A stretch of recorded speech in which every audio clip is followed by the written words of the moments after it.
Hello, Kelly Marshall. Thank you so much for coming on the Cosmic Rescue Project. Thanks so much for having me.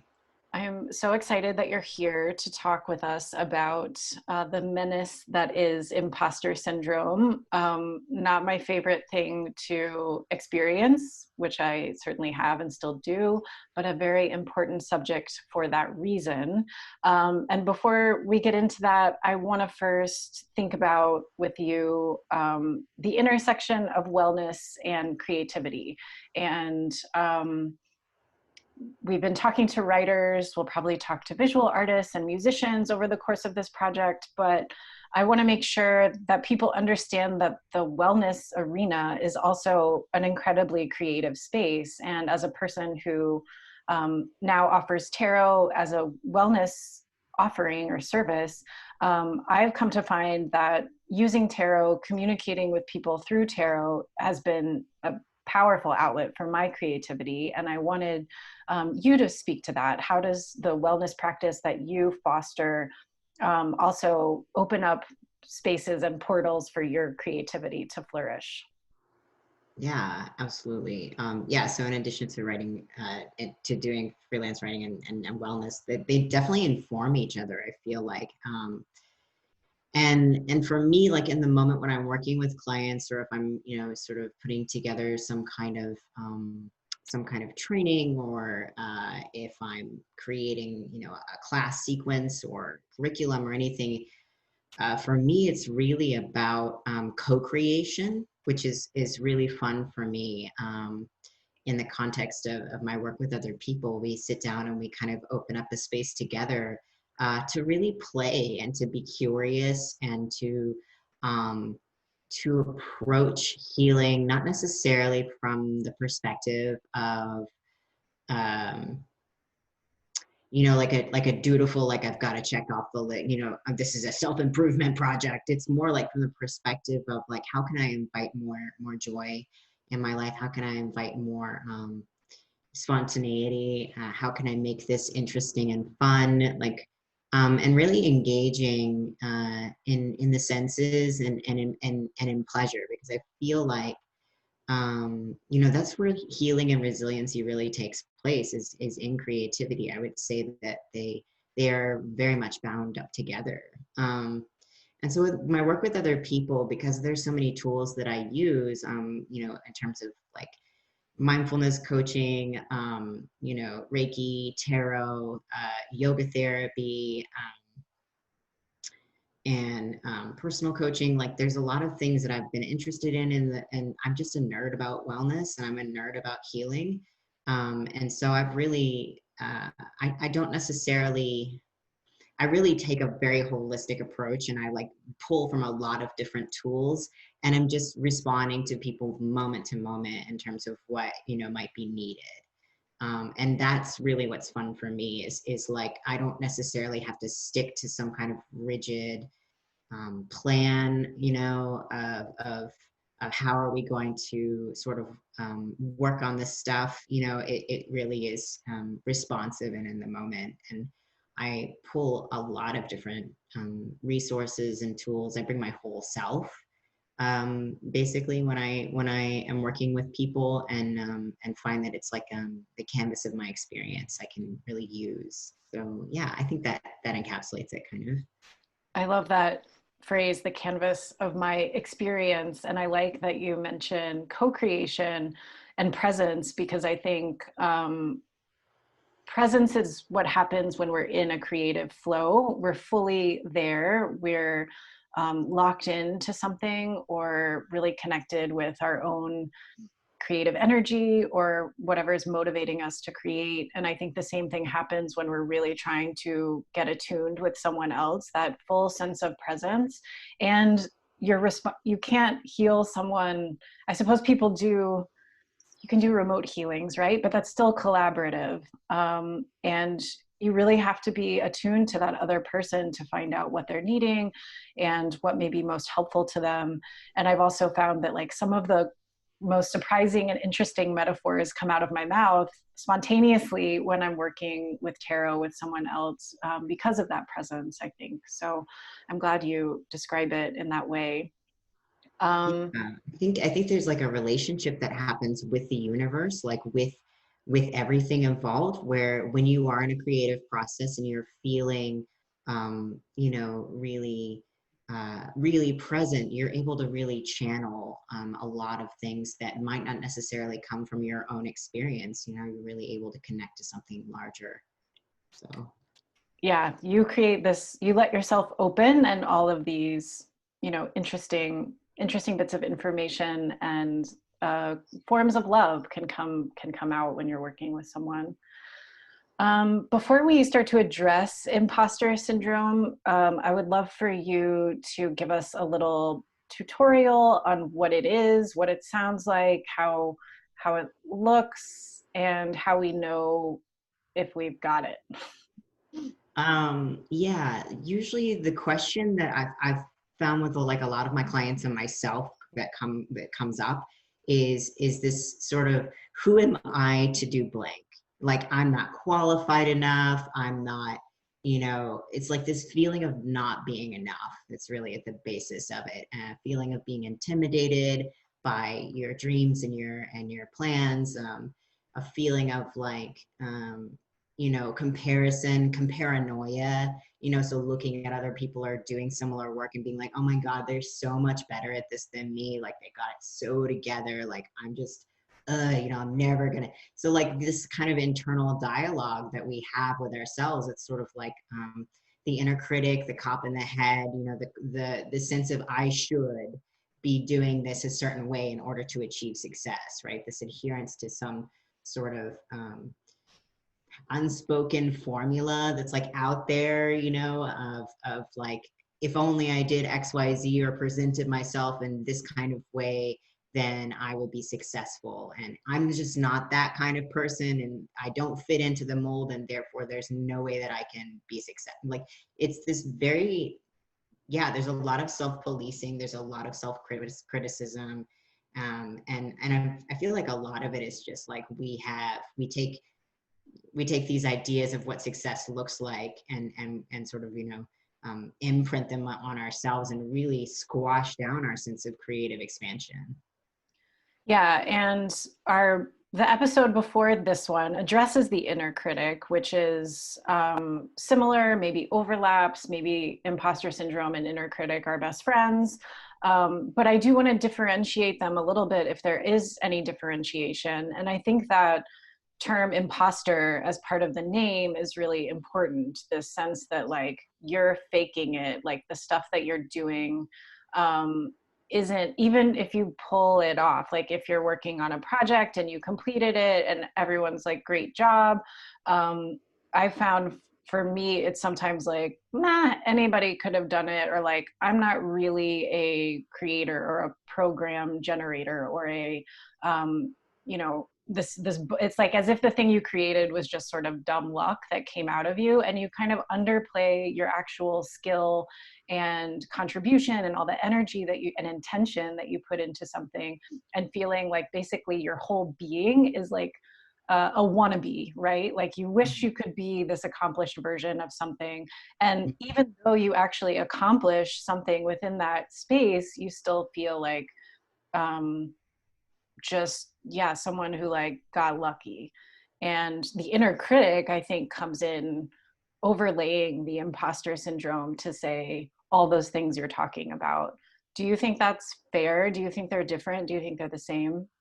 I think that the inner critic definitely contributes to imposter syndrome, but I would say like, I don't know, maybe this is just my perspective, but you could say that the inner critic is kind of like um, Like the henchman or an something. allergy, and I would say that imposter syndrome is like catching the flu. You know what I mean? Like, so maybe the inner critic is something that comes up on a consistent basis and is like a creative immune system issue.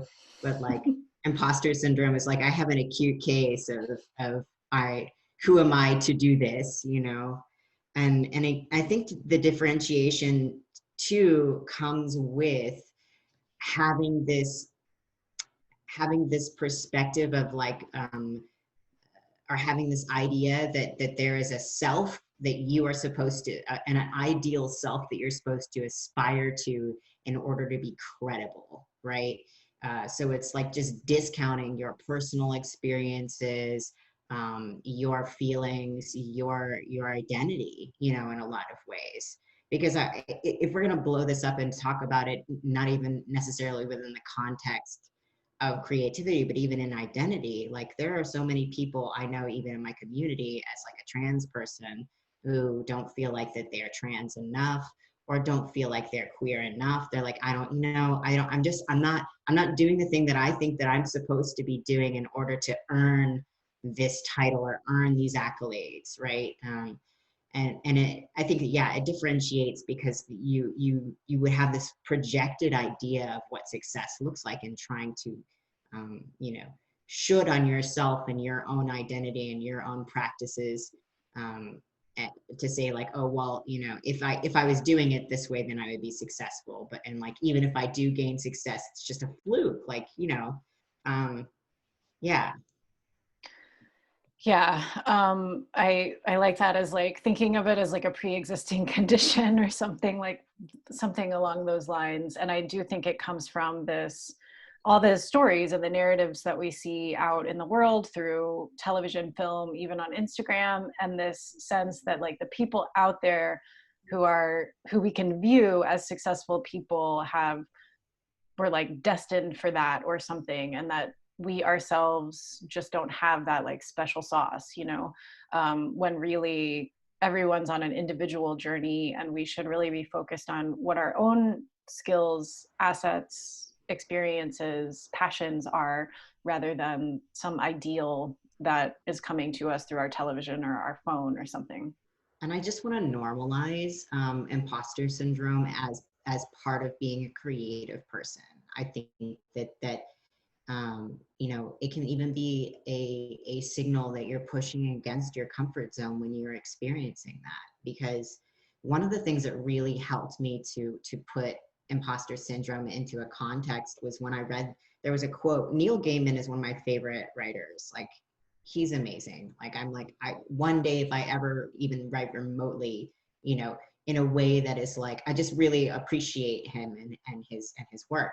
And he was like, you know, he was saying to himself, like, I had imposter syndrome, and I didn't even like validate it as like a real process of growth through me until I saw Neil Armstrong, like the first man to walk on the moon, had imposter syndrome about being an astronaut. He's like, holy shit, you know. So it's like this, you know, if the first guy to walk on the moon had imposter syndrome about being an astronaut, I have an imposter syndrome of being about a best-selling author. Even now, like, even after all my success, I was like, holy shit, like, if those people have imposter syndrome, then I understand that it's a human condition that we all work through as creative people.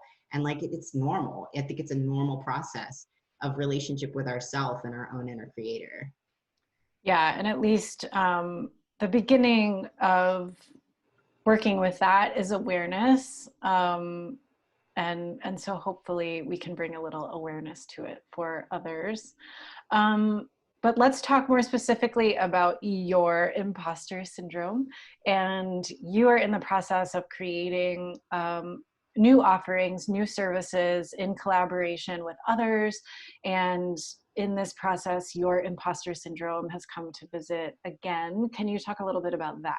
Yeah, I also want to just like highlight you as a tarot practitioner, because typically I read a lot for myself, and unless I'm really coming to grips with something that is challenging me and that I'm recognizing can be holding me back, I don't necessarily reach out to other tarot practitioners. But it was like very serendipitous that we connected, and so I was really glad to kind of bring this to the forefront and like have this for us to workshop. So I just want to say that first before I go into things. And then in terms of imposter syndrome for myself, I was like, why did I agree to Gulp. talk about this? Why did I agree to talk about this? So you know, the Black Lives Matter movement for me really was a radicalizing force, in terms of my ideologies as a healer, my ways of moving through the world, and then it just came at a critical moment for me, you know, during this pandemic, where I had a lot of time to and space to like really take in what was happening, and really take the opportunity to shift my approach. And at the time, like Kira Thrillkills, my work wife, we had come up with Transforming Wellness, and we were primarily just addressing trans and gender diverse, populations, working with the wellness community. And with everything that happened with the protests and with George Floyd and countless other Black lives that have been lost and continue to be murdered, I realized like there's a much larger issue at stake. Like I need to really look at this from like I got a lot of messages from source in that moment, like that, where I was like, okay, I see where I'm called to be, and I see where I'm called to work. And I have had to and continue to have to work with my own stuff around decolonizing wellness, around anti-racism work, and around, all of the issues that are sort of endemic in the wellness world. Because one of my colleagues said it best, Scott Chavez, was talking about how wellness really has been co-opted and really taken away from a lot of older indigenous cultures and sort of repackaged and whitewashed and then like represented, at a higher price. And that includes things like yoga. And, I'm a yoga therapist and I've been in the yoga community in Austin for a long time, but I've really been on the outskirts of it because I've just been like, oh my God, it's so problematic. I don't even know where to start with y'all. And that's just the tip of the iceberg. So I started reaching out to people in my community. So Rocky Lane and Scout Chavez, I was like, hey, are you guys interested in doing this work alongside me, and really expanding our offerings? And I felt a bunch of kind of ways about being in a position of creating these spaces and being an authority in these spaces and being a white person. I was like, this is now my work. This is now my work to work within myself, to work to, dismantle all of these things, which is never going to end. Like I'm just like now at a state where I'm like just constantly uncomfortable, and I have to be comfortable with being uncomfortable, and step into a place of leadership, in holding that space.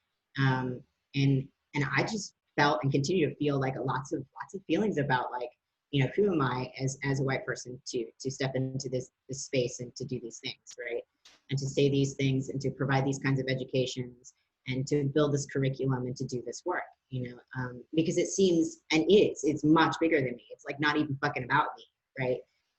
It's not even fucking about my feelings. It's about the larger needs of the community. And that's where I kind of key in. And what helps me get over the imposter syndrome aspect is like, that's an ego issue, that's like me being like, well, I don't know if I'm doing it, like I've received my marching orders, right? I've received my mission, from source. And at this point, like I had to connect with the larger vision, which was not about me and not about my hangups, right? And so that's just kind of briefly like what has come up for me. And we did this reading together, and I just, it really helped me ground into like where my focus needs to be and how I, what I need to anchor into in terms of moving forward. Yes, thank you for sharing that. I can relate in a lot of ways. I had a similar, as I hope and I know many people did, a similar personal response to the reignition of this movement in the last couple months while we've been mostly at home, and really shook me at a deeper level and awakened me at a deeper level. And I question, this project is similarly a product of that. Like, what can I be doing to provide more without getting in the way or without looking like I really know that much? I want to contribute, I want to create space, but I don't want to come off as a leader, that kind of thing. You said it better than I did. I just wanted to sort of a second that I know some about what you're feeling. And I'm glad the tarot spread was helpful. Let's go ahead and take a look at the spread that we created. Um, the the subject itself, I think, was so big that we went ahead and did a 5-card spread instead of just 3 or 4. But that first question was, how can I trust my vision? Which really takes you down to the root of things. Like imposter syndrome is telling you you're not big enough for this vision, you're not good enough, you're not knowledgeable enough, whatever the case may be. But the vision that has come to you is real and meaningful and powerful. And that's really the fuel that carries you forward. And like you said, you got your marching orders. And I think that's about like what the vision is and trying to trust it. So we start there with that question. And then question number 2, how am I integral to this vision? And I like this question because you start with the vision and then you ask a question about yourself, like, what role can I play? The vision is much bigger than me, but what can I do that's most in service of this vision? Question 3 and 4, these were such great questions. I know that you came up with these, but they really are just like home run questions. What is my work to do and what is not my work to do? And from there, I think you can really start to clarify where you need to direct your energy. And kind of once you're directed and focused, imposter syndrome has a little less room to intimidate you. And then finally, what aspect of myself does this project need right now? Which is a more immediate question about like next steps. So let's look at the cards that you pulled for yourself. And you did like something, you did like extra credit, and you pulled cards for the spread with your Rider-Waite deck. And then you also have the Wild Unknown Archetype deck. And here's Kelly, yes, showing us the Wild Unknown Archetypes deck. The cards are circular. After Kelly showed this reading to me, I immediately ordered the Archetype deck. It is awesome. I think it has even more cards than tarot, and it really hits just big archetypes. So some of the ones you might see in tarot, but also others. Okay, so you pulled your tarot cards for each of the questions, but you also pulled an archetype card to kind of flavor or inform each of those questions. And that made the reading, I think, even more like juicy and powerful and unmistakable in a lot of ways. So in this first question, how can I trust my vision? You have Strength and the Queen. And should I let you go first and tell a little bit about what that meant for you? Sometimes I get to a place when I do readings for myself that I will absolutely overthink things. And that's another reason it's really great to work with a tarot reader, because you sometimes can't see the forest for the trees when you're in it. So I would love to hear your representation, like your ideas around those cards. Sure. Yeah. Like, help me. I'm here for it. So Strength, to me, yes, I think you we're hitting on the right things. Like there's this embrace of the dangerous, the scary parts of the self, and this tender love given over to that part of us that is scary. I had a conversation about the Strength card yesterday, actually, and I just think of Strength as like that underlying courage that exists for everyone and is there if we are willing to call on it. And actually, I was watching the Democratic National Convention last night, and it was the final night. So Joe Biden gave his speech, and he was talking about his mom. And actually, I'm just going to quote Joe Biden quoting his mom. And he said that his mother taught him, bravery resides in every heart, and one day it will be summoned.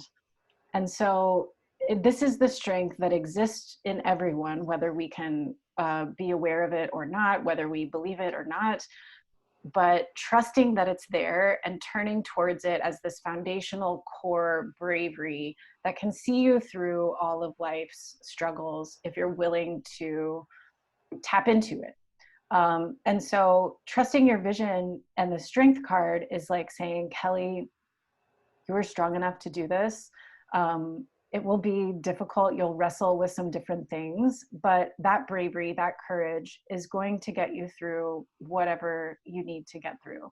And then seeing the Queen with that Strength card the queen is sort of like the empress in the tarot, and that brings out the creativity aspect and the nurturing aspect, as well as this like fluid, joyous expression.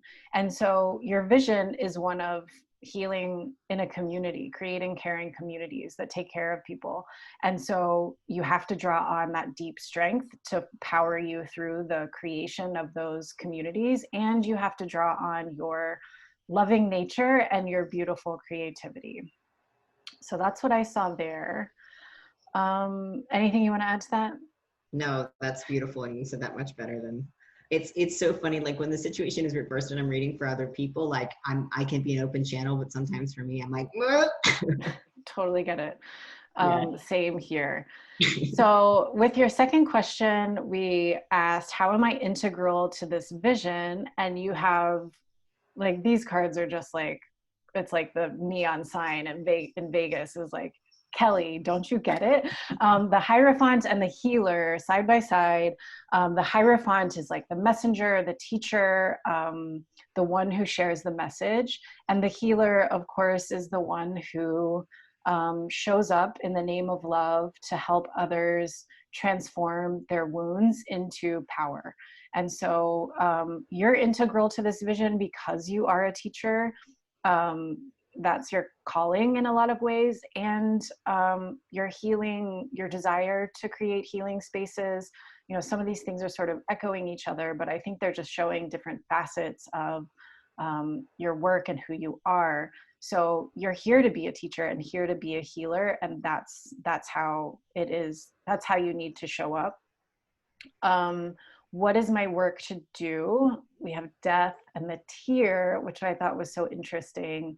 And death is about transformation. It's about letting go of the things and the attachments that are dissipating and leaving us. And that can be old structures of thinking, old ways of approaching your work. And the tear is that expression of sadness, that like energetic and physical manifestation of what wounds cause for us, right? This like powerful, potent like juice that was born from our pain. And I don't know how this, I want to hear from you, but like in terms of work, it sounds like there's something about letting go. There's something about allowing space for people to express the pain they've experienced, and to, but you know, I know that like even by like crying is cathartic. We're afraid to cry, some of us, in front of other people, but as a person who goes to group therapy, I've learned that like crying in front of other people is incredibly nourishing when it's over. So I think of like creating spaces that are transformed, and where that process of addressing grief or pain can become a powerful act. What Yeah, does that sound? you can't necessarily have transformation without having grief. You know what I mean? And especially like traumatic grief, when you're talking about, you know, these issues globally in terms of the Black Lives Matter movement, racism, you know, transphobia, all of the lives that have been lost just across our intersection, across our intersectionalities in terms of like, you know, Black trans women, trans people in general, and Black lives. So, and then in addition to that, I think the transformative aspect of transforming wellness, the project that we're kind of talking about, is that, you know, we get together with wellness and healthcare practitioners who've really had a lot of their own like wounds of misunderstanding, you know, that they haven't really expressed because they know that like this is not politically correct for me to have this here, and I don't know what to do with this problematic thing, you know. And so it's just sort of like this festering kind of thing that they're like, I don't know what to do with this, you know. And there's no dialogue that's happening, right? And then there's a fear of like hurting someone or coming across as offensive, or that, you know, like the people, because the people that take our trainings are people that genuinely care and genuinely do want to like transform the world and improve their work, and create spaces of healing for marginalized populations, for people that are, you know, trans, queer, Black, brown, disabled, you know, bigger bodies. So the dialogue that happens of healing, and we just had one, you know, this past Wednesday, so it's super fresh on my mind, is that, the practitioners get a space to open up into vulnerability and to ask these questions. And then we as experts of our own experiences in the wellness and healthcare communities, just being in a marginalized body, are able to really get compensated for sharing like the expertise that we've learned, not only through our own self, like we've had to educate ourselves because those needs weren't being met, but also being wellness and healthcare practitioners ourselves. So really serving these populations because we're providing a safer space for them just by representation. And then healing our own wounds in terms of not being discounted previously from other people in the health and wellness industries. Like we're being able to sort of open up that conversation and heal. And the other message that I got, the piece that I got about transforming wellness, like through that card, is that it will itself transform and grow and change based on the needs of everyone that's involved, whether it's the practitioners themselves, the educators themselves, and the needs of our society as things shift and change. Like we're in such an incredible time of shift, that we have to. The death card, I think, it talks about the necessity to die and be reborn, to compost and to grow anew, and even watering it with the new sprouts with the tears of our grief, right? So yeah, like that I was like, okay, cool, I can get into death and the tear. Yeah, I'm feeling that. So that one was good for me and validating in a lot of ways, even though I think a lot of people, if they're new to tarot, would look at those cards and be like, ooh, What is not my work to do? You have the Queen of Pentacles and the Mountain. And the Queen of Pentacles is a really nurturing queen. She's situated in this beautiful natural environment. She kind of represents that supportive, healing aspect of nature.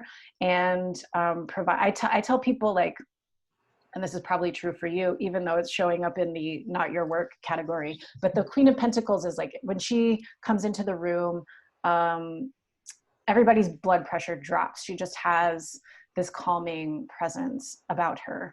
And the Mountain is this like giant monolith of earth. Both of these are connected with the earth element. And mountains are built gradually over many thousands of years, just like I think the project of undoing racism hopefully will not take that long, but is definitely gradual.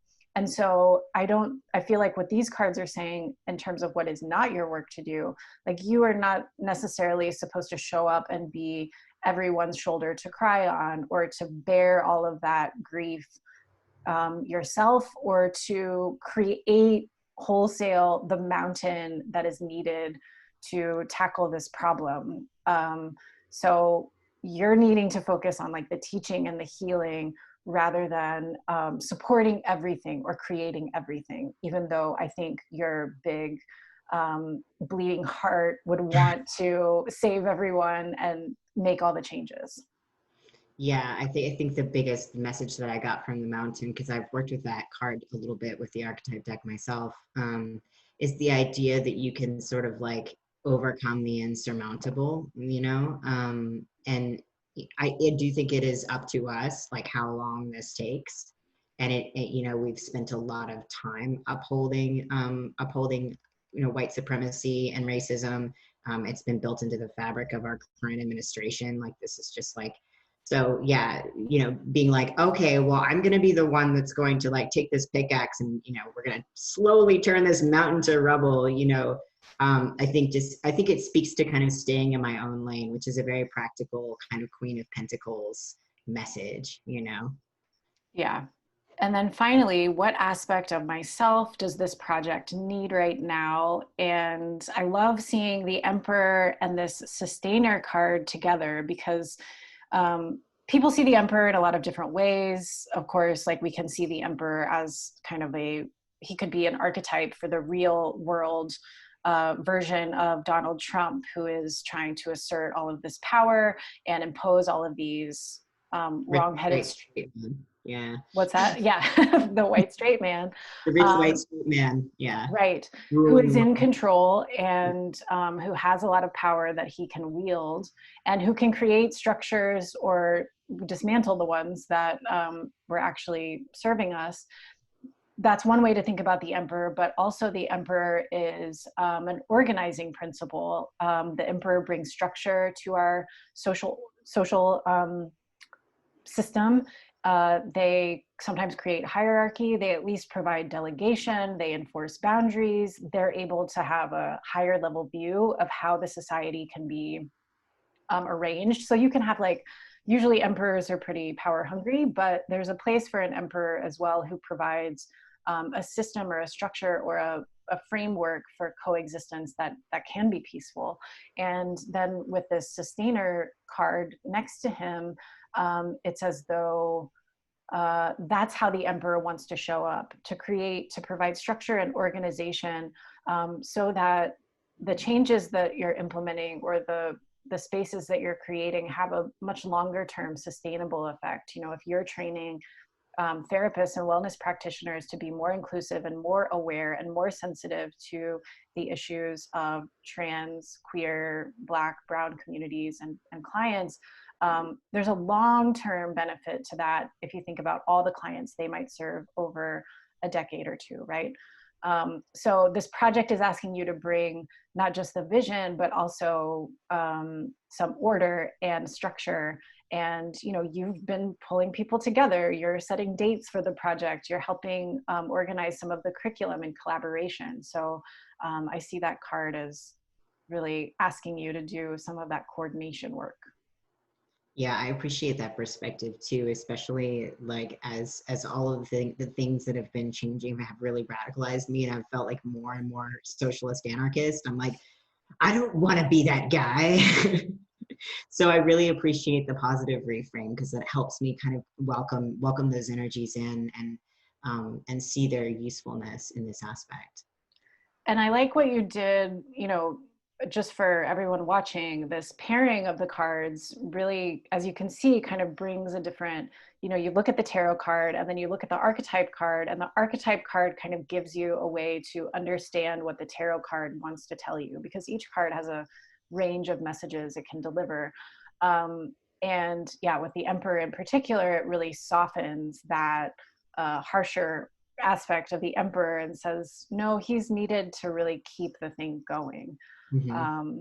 So tell me, before we leave it with our friends to try this on their own, tell me, well, actually, I didn't finish my thought. So you all out there who might be pulling your own cards, you can use either a different deck or the same deck. If you don't understand what one of your cards is saying, you can ask tarot for a clarifying card, something to flavor that card for you. You can do it for every card or just do it for one of them that confuses you. But I just wanted to share that. That being said, Kelly, how did this tarot reading impact you, if at all? It did deeply impact me, because I really feel like I was ready for it, and I had a really clear purpose for the reading, and a really clear query, and that really helps to implement tarot as a wellness modality. Is really feeling like you're ready to receive the messages. I think 90% of the work, and then it just comes through and things fall into place and it makes sense, and you're able then to apply it. And so for me, like when I receive a tarot reading, I like to have a visual reminder of it, especially if I'm, working on something as a bit of like a talisman, to sort of be like a guiding light for that time period. Because I feel like tarot readings are they're very cyclical, like because we're always growing and changing and always making different decisions, based on and responding to the information at hand. So for me, it really helped me kind of ground into my next steps. Sometimes when you're working on a really large project, you can get kind of lost in either what it can expand to be, or the various minutia that it needs to be, and you can kind of lose focus on what the next most important step is. So I think that was really good for me. And then also in terms of really zooming out and looking at it from the perspective of like what is my spiritual journey through this. Because like for me personally, like the personal is political, is spiritual, is like all of that is intertwined. And to have all of these cards show up as major arcana cards, sans the one that, you know, I'm not supposed to be worrying about is like a minor court card. That was like, that hit me in a really big way to really, really affirm that I was doing the work of my soul, the work that I was put on this planet to do. Like that was a big thing for me. It was like, oh, this is some karmic stuff. And then this reading overall just helped me ground into feeling empowered, you know, to continue forward with my work. And I think that that is ultimately the antidote to imposter syndrome, is feeling empowered in your particular space and place in the world, and your particular qualities and talents that you bring to a project, because there's no one else in the world that can do exactly what you can do in the way that you can do it. And that is valid. That is absolutely why we have the stories that we have, and why we have the art that we have, is they're coming through these beautifully unique lenses of different life experiences. And you know, nobody can do it quite like you can, and nobody was put on the planet to do the work that you were supposed to do, you know. So that's really how it helped me. Yeah, I'm so glad you said that and reminded everyone of that. That's particularly important. And I'm glad also that you touched on the fact that almost all of your cards are from the major arcana. And so for anyone who's kind of working with tarot, is a little more new to it, when you see those major arcana cards, I think of those as talking to you at your soul level, like your life purpose, the journey that your soul is here to undertake through the physical form you were given in this lifetime. So notice those when they do show up for you. And we want to leave you with this reading. So even if by some miracle you are not touched by imposter syndrome, I do think that this reading can be helpful for any creative person with a vision that they're trying to execute, just to clarify what it's about, what you need to be doing, what you don't need to be doing. So once again, you'll pull 5 cards, one for each of these questions. How can I trust my vision? How am I integral to this vision? What is my work to do? What is not my work to do? And what aspect of myself does this project need right now? So sit down with your cards, try this spread, see what comes through for you, journal about it, reflect on it throughout the week. I always like to come back to my readings a couple days later, a week later, 2 months later, see my notes. I even like add new notes. I'm like, oh, this meant this, as a tarot dork. And so try that out, see what comes through. You might even design like a first things first kind of list, or a mantra or a ritual that can help you work with some of the messages. Kelly, any final tips you want to share with our viewers? No, I was just going to do a shameless plug. Yes. Oh my gosh. Yes, of course. As we say goodbye, Yeah. you must check out all of the wonderful things that Kelly offers through Spectrum Wellness and through Transforming Wellness. This training that we've been talking about the entire duration of our episode. Tell our friends what it is, where they can find it, all of that. Yeah, absolutely. So the Transforming Wellness training has so far been a 3-hour long workshop that involves working with transgender diverse people, addressing issues of race and the intersectionalities of those things. And helps with, you know, sort of implicit bias and all of the other pieces that, you know, you're dealing with there. And then it does an intro to polyvagal theory. So it talks about being trauma informed, because if you're working with marginalized bodies, you're working with trauma. And then talks about it from the perspective of creating a safer space, practical applications, how to do that. That was a 3-hour one. We've now expanded it to 5 weeks in October. So it's the second weekend of October is when it starts. We're offering it through Body Collective. And so we're talking about just 5 different intersectionalities of our community as trans and gender diverse people. So the first one is sort of perspectives on gender identities. So perspectives on the gender spectrum. That's the first weekend. And then we're just going through, you know, talking about BIPOC perspectives and the intersection of being trans, queer, and gender diverse. We're talking about bigger bodies, And then we also talk about, we have a workshop that is specifically on being sex worker and kink informed, and offering in wellness spaces. So it's really destigmatizing a lot of those aspects of just things that are part of our lives that many healthcare and wellness practitioners are just not aware of, and have a lot of stigma and sort of bias around. And then finally talking about disability justice and talking about chronic illness and how those aspects are really overlooked and just treated in a very sort of a very kind of challenging way for many people. So when you have the intersection already of being gender diverse, trans, and queer, and then you're working with those other things, it just kind of compounds. So we really wanted to break all of these pieces down and offer a holistic thing. So it's, again, 5 weekends. So 10 to 11:30 on Saturdays and Sundays, starting October. I think it's 10th and 11th is the second weekend, and then just going all the way through to November. And once again, we're offering that through Body Collective. And we haven't quite started promoting yet, but we will, I think, in this next week here, start that off. And then me, I'm transforming with that Transforming Wellness, and then me on Spectrum Wellness ATX. And then, yeah, if you are working with functional things, or you're working with, any kind of chronic aches and pains, if you're wanting a space where you can connect with your body that's trauma informed, if you, identify with this sort of a rebellious ideology, if you feel like you're on the fringes, and you don't find wellness people that get it, I will probably get it. So yeah, that's me, and that's Transforming Wellness. Awesome. It's so important what you're doing, and so wonderful that you're creating this. And even if the training isn't something that you, our audience, you, the individual hearing me right now, needs at this time, maybe your therapist does, even if you don't identify in some of these communities. I sent the 2 therapists who run my group therapy, as well as like a therapist that I coach as a writer, and a few others that I know, a therapist I had before. I sent them the information for them to share with their therapy communities. So even just spreading the word can kind of help.